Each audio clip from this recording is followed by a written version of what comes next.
पिंपळगाव बसवंत नगर परिषद निवडणुकीचा बिगुल वाजताच प्रभाग क्रमांक 9 मधून राष्ट्रवादी काँग्रेस पक्षाच्या अधिकृत उमेदवार सोनाली हर्षल जाधव यांना प्रचारादरम्यान नागरिकांकडून उत्स्फूर्त प्रतिसाद मिळत आहे। कार्यसम्राट आमदार दिलीप काका बनकर व भास्कर नाना कदम यांच्या मार्गदर्शनाखाली त्या प्रभागासाठी ठोस नियोजनासह उमेदवारी करीत आहे। प्रभागातील सर्वात गंभीर समस्या असलेल्या ड्रेनेज व्यवस्थेचे सुलभीकरण आणि दुरुस्ती हे काम निवडून आल्यानंतर प्राधान्याने पूर्ण करण्याचे आश्वासन सोनाली जाधव यांनी दिले। प्रभागातील नागरिकांनी सोनाली ताईंच्या कार्यशैलीचे विशेष कौतुक केले।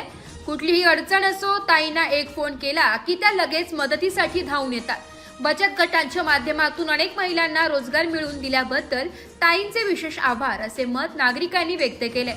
सततच्या जनसंपर्क समस्या सोडविण्याची तयारी आणि महिलांसाठीच्या योजनांमुळे सोनाली हर्षल जाधव या प्रभाग क्रमांक 9 मधील सक्षम आणि जनाधार असलेल्या उमेदवार म्हणून अधिकाधिक लोकप्रिय होत आहे।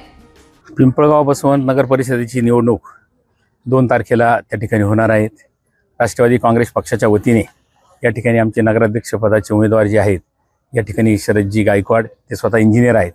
त्याच पद्धतीने 2 उमेदवार या वार्डामध्ये दिलेले आहेत, एक सोनाली हर्षल जाधव, त्याचप्रमाणे आमचे एक महेशजी ऐरे हे पण उमेदवार आहेत। या ठिकाणी पिंपळगावचे एक नवीन पिंपळगाव या ठिकाणी म्हटलं जातं आणि जो विकासाचा ओघ आहे तो ह्याच भागामध्ये चिंचखेड रोडला, जोपूर रोडला त्या ठिकाणी सुरू झालेला आहे। निश्चित या निवडणुकीमध्ये राष्ट्रवादी काँग्रेस पक्षाचे राष्ट्रीय अध्यक्ष अजितदादा पवार यांच्या नेतृत्वाखाली संपूर्ण महाराष्ट्रामध्ये त्या ठिकाणी निवडणुका सुरू आहेत आणि त्यांच्याच माध्यमातून या ठिकाणी पिंपळगाव असेल, ओझर असेल, आम्ही त्या ठिकाणी नगर परिषद राष्ट्रवादी काँग्रेस पक्षाच्या वतीने संपूर्ण पॅनल त्या ठिकाणी उभा केलेल्या। निश्चितच या पिंपळगावची जनता संपूर्ण 25 जे नगरसेवक आहेत आणि एक नगराध्यक्ष पदाचे उमेदवार 26चे 26 यांना या सेवेची संधी उपलब्ध करून देतील, त्याबद्दल माझ्या मनात कुठली तरी मात्र शंका नाहीत। कारण विकासाच्या मुद्द्यावर आम्ही त्या ठिकाणी राजकारण करत असतो आणि विकास हेच खूप महत्त्वाचं। विकासाला मत म्हणजे घड्याळाला मत हा उद्देश डोळ्यासमोर ठेवून या गावाचा विकास व्हावा। ग्रामपंचायतच्या माध्यमातून काम करताना अनंत अडचणी त्या ठिकाणी येत होत्या, निधीची कमतरता त्या ठिकाणी भासत होती। नगरपालिका झाल्यानंतर अवघ्या 1 वर्षाच्या आत जवळ 27 कोटी रुपयांची कामं या ठिकाणी आपण मंजूर करून घेतली। पुढच्या काळामध्ये कोट्यावधी रुपयांचा निधी आणून या पिंपळगावचा चेहरा मोहरा बदली केल्याशिवाय राहणार नाही, एवढीच ग्वाही मी आमच्या सर्व उमेदवारांच्या वतीने या ठिकाणी देतो आणि थांबतो। धन्यवाद। नमस्कार, मी सोनाली हर्षल जाधव, मी प्रभाग 9 मधून उमेदवारी करते आहे। आपल्या प्रभाग 9चा जर विचार केला तर प्रभाग 9 मध्ये भास्कर नाना बनकर यांनी ग्रामपंचायतीच्या मार्फत भरपूर कामं केलेली आहे। मग ती रस्ता असो, लाईट असो, पाणी असो, ह्या सुविधा आपण सर्व जनतेपर्यंत थेट पोहोचवलेल्या आहे आणि कुठलेही प्रॉब्लेम आल्यानंतर मी स्वतः जाऊन शहानिशा करून आणि प्रत्येक जनतेशी, या महिलेशी भेटून आणि काय अडचणी समस्या आहे त्यांना हे जाणून घेत असते। तसंच दिलीप काका बनकर यांनी पण आपले निफाड तालुक्याचे आमदार आहे, त्यांनीही आपल्या पिंपळगावासाठी भरपूर काही विकास केलेला आहे। मग त्यात प्रभाग 9 मध्ये त्यांनी आपले चिंचखेड रोड, साईनगर असे हे छोटे मोठे सगळे रस्ते आपले आमदार निधीतून केले गेलेले आहे आणि या चालू पण आहे। त्यामुळे खरोखर विकासाची गंगा जर हवी असेल तर या ठिकाणी मी स्थानिकच आहे, आपली सोनाली हर्षल जाधव आणि सुशिक्षित MA BEd असलेली महिला आहे आणि सर्व महिलांशी आणि जेव्हा मी फिरते आहे तेव्हा मला चांगला प्रतिसादही जनता देत आहे आणि सगळे पॉझिटिव्ह आहे। असेच माझ्या ह्या जनतेला आव्हान आहे की आपल्याला खरोखर विकासाची गंगा पाहिजे असेल, घड्याळ या निशाणीचे बटन दाबून मला आणि आमच्या सर्व टीमला विजयी करायचं आहे। धन्यवाद। ताई, प्रभाग क्रमांक 9 मध्ये सध्या कुठल्या समस्या आहे आणि निवडून आल्यानंतर त्या तुम्ही कशा पूर्ण करणार आहात? आपल्या प्रभाग 9 मध्ये मोठा प्रश्न आहे तो ड्रेनेजचा। जर ड्रेनेजचा प्रश्न म्हटलं तर कारण प्रत्येक घराच्या पुढे आपले श्वासखड्डे आहे, अवघ्या 2-3 वर्षात ते श्वासखड्डे भरतात आणि प्रश्न निर्माण होतो।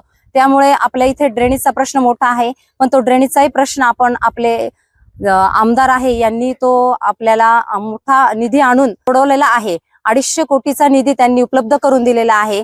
त्यामुळे आपल्या अवघ्या फेब्रुवारी-मार्च मध्ये हाही प्रश्न सुटणार आहे आणि आपण बऱ्याच ठिकाणी हायमास्टही बसवलेले आहे आणि राहिलेल्या ठिकाणी आपल्याला हायमास्ट बसवायचे आहे।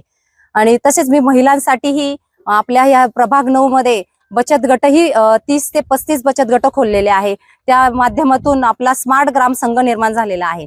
मग या स्मार्ट ग्राम संघाच्या अनुषंगाने माझं भविष्यात असा विचार आहे की आपल्या ह्या जेवढ्या महिला आहे इथे आता आपल्याला दिसतातच आहे माझ्यासोबत किती महिला आहे, मग ह्या सर्व महिलांचं म्हणणं आहे की आपल्या सर्व महिलांच्या हाताला काम पाहिजे। तर कुठेही जाण्याची गरज पडणार नाही. ह्या प्रत्येक महिलेला आपल्याला घर बसल्या काम मी उपलब्ध करून देणार आहे. असे ही सर्व छोटी मोठी उद्योगही आपण करणार आहे आणि राहिलेले छोटी मोठी कामही आपल्याला पूर्ण करायची आहे. त्यामुळे ही विकासाची गंगा जर आपल्याला सर्वांना पाहिजे असेल तर खरंच भास्कर नाना, दिलीप काका बनकर यांच्या आपल्या या घड्याळ निशाणीला सर्वांनी 2 तारखेला बटन दाबून विजयी करायचा आहे. धन्यवाद. संगीता जाधव, मी प्रभाग क्रमांक 9 मधील मतदार. मी एक सामान्य स्त्री असून आम्ही सर्व सामान्य महिला आहे आणि आमच्या सर्व महिलांचा आमच्या सामान्य महिलांचा एक फोन कॉल केल्यावर आमच्या कॉलला पटकन प्रतिसाद देतील आणि आमच्या समस्यांचं त्या निराकरण करतात. तसेच आमचे बचत गट आहे, त्यांनी सांगितल्याप्रमाणे 35-36 बचत गट आहेत ताईंचे. आमच्या बचत गटातल्या कोणत्याही महिलांनी त्यांना एक कॉल केला तर ते आमच्या बचत गटातील सर्व महिलांच्या समस्या ऐकून घेतात. योजना काही आल्या तर त्या योजनांचं ते आमच्यापर्यंत त्या योजना सांगतात, आमच्याकडे येऊन सांगतात आणि आम्हाला त्या योजनांबद्दल सहकार्य करून त्या योजनांचे आम्हाला लाभ करून देतात. त्याचप्रमाणे ताईंनी आमच्या परिसरातील सर्व महिलांना बरेचसे काम दिले आहे आणि बरेच छोट्या मोठ्या गोष्टींसाठी ते आम्हाला सहकार्य करतात. नुसते मेसेज फोनवर टाकून, नुसतं सोशल मीडियावर सगळं टाकून प्रॉब्लेम सॉल्व्ह होत नाही. त्यासाठी प्रत्यक्ष सामान्य जनतेपर्यंत जावं लागतं आणि त्यांच्या समस्या जाणून घ्याव्या लागतात आणि त्यांच्या समस्या ऐकून तेव्हा आपल्याला कळतं. किंवा आमची तर बिल्डिंग आहे, समोर पाहता तुम्ही बिल्डिंग, आमचा शोष खड्डा होता. आमचा शोष खड्डा जवळजवळ महिनाभर तो तुंबलेला होता, खूप घाण होतं, बाकीच्या परिसरातील जनतेला त्रास व्हायचा. आम्ही सगळ्यांना कॉल केले पण कोणी प्रतिसाद दिला नाही. पण आमच्या सोनाली ताई आल्या, त्यांनी बघितलं आणि आमच्या शोष खड्ड्याचं त्यांनी काम करून दिलं आणि त्या इतर सर्वांना होणारा जो त्रास आहे तो झाला आहे. त्याच्यामुळे कोणतंही काम करताना तुम्ही प्रत्यक्ष जनतेपर्यंत जा. तुम्ही फोनवर सोशलवर एवढं जाऊ नका, कारण की नुसतं जर सोशलवरच असतं तर सगळं इंटरनॅशनल याचं इंटरनेटवरच करायचं असतं तर आपण निवडणुका पण तशाच घेतल्या असत्या. त्याच्यामुळे जर समस्या सोडायच्या असेल तर घराघरात जा, प्रत्येकाच्या घरात काय समस्या आहे त्या जाणून घ्या. ते आमच्या सोनालीताई करतात आणि खूप छान प्रकारे करतात.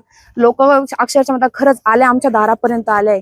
त्याच्यामुळेच आमच्या सोनालीताईंना किंवा ज्यांच्या सगळ्या पॅनलला घड्याळाला बटन दाबून 2 तारखेला सगळ्यांनी वोट करायचंय.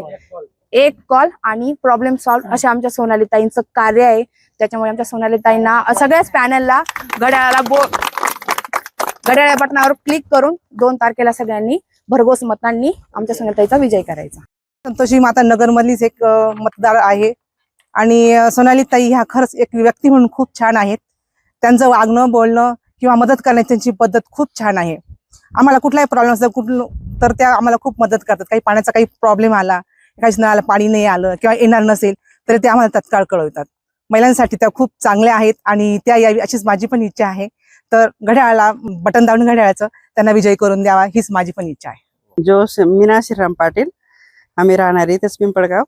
आणि कधी सोनालीताईला फोन केला तर सोनालीताई त्या मिनिटाला हजर राहते आणि प्रत्यक्ष आमच्यावाली नेहमी साधत राहते. लाईट बद्दल असो, काही पाणी बद्दल असो, फोन केला तर घंटागाडी बद्दल असो, ते लगेच फोन करतात, लगेच येतात. धन्यवाद. ब्युरो रिपोर्ट, नाशिक लोकशाही न्यूज, नाशिक.